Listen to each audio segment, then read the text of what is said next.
Howdy do, buckaroos. So I have another pet duet for you all today, Harry Potter edition, because as some of you may know today, the Fantastic Beasts franchise came out with their third film for the Wizarding World, and I'm even wearing my Hogwarts alumni hoodie. I am a Harry Potter fan, and I actually have a critter that was in the movies themselves. So we have a celebrity with us today, which is the Tailless Whip Scorpion.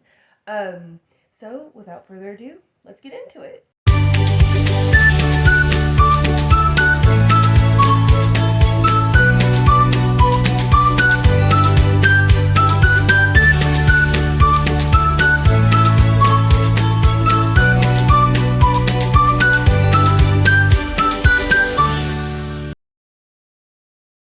So just a little bit of clarification on how this critter ties into the Harry Potter series is in Harry Potter and the Goblet of Fire, there's Barty Crouch Jr. posing as Mad-Eye Moody, teaching the defense against the dark arts class, and he is teaching the unforgivable curses on a critter. He's demonstrating it on a critter.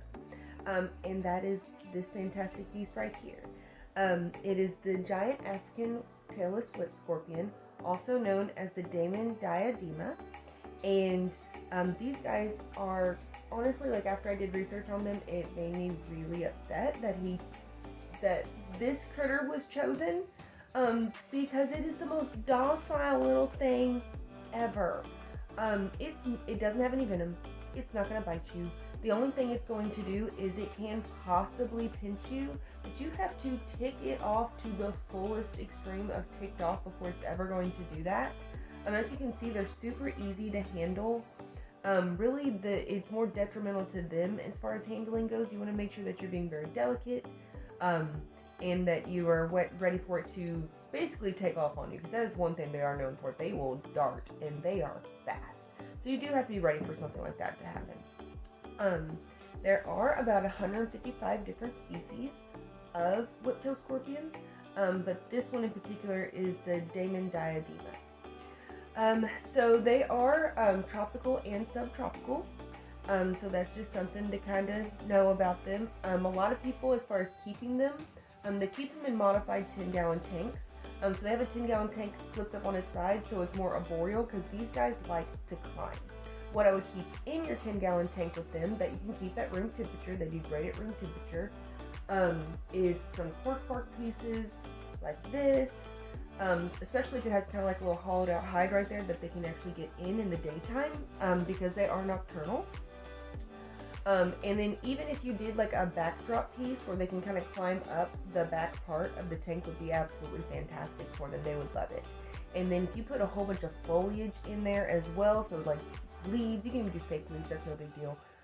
Like fake leaves and whatnot for them to be able to get into if they needed to, because one thing I can definitely tell you with these guys is you will see them out and about more if you actually kind of put more in the tank for them to hide in, because they feel more secure, is what I chop it up to, is that they feel more secure in the tank if they know they have a quick spot that they can get to and dart to. So they'll actually come out and explore more if they feel comfortable. So as far as how big these guys get, their little bodies get about 2 to 3 inches as far as their body actually here. But their span can be about 10 to 15 inches. And I'll actually go more in detail here with you on their anatomy, get a little closer look. So I'm going to use my high-tech pen here to be able to show you a very basic anatomy of these guys. So they are actually an arachnid, and the reason why is they do have 8 legs. They have 6 walking legs right here, and if you see right here is its whip, which is actually a modified leg that they use as antenna for, to be able to feel around their environment, also be able to sense any type of chemical changes or vibrations to its environment, and help find its prey. So, and then up here are its pedipalps that they use, which is its only defense mechanism. These guys are not venomous. They cannot bite you or anything like that, but they can use these guys when they're really, really ticked off to actually pinch you. But you have to really, really tick them off. for them to be able to do that. They are super docile little critters. They're awesome to keep as pets. And as far as care goes, super easy. Room temperature, modified 10-gallon tank, so it's an arboreal type of tank. Because these guys do molt, then they will molt upside down, pinned up against something, which I will put in the comments below a link of what that looks like. Now that's kind of the stuff of nightmares. It's one of those things like you can't look away from, but it's so interesting, but also a little disturbing to watch, but very, very cool. So I went and adjusted a little bit because I really want to talk about its pedipalps right here. So the pedipalps are what it can technically pinch you with, but you would have to really aggravate it to be able to do that to you. That's mostly just used for prey. So it will actually bring its prey to its mouth using its modified claws here, and actually pretty much grind up its food.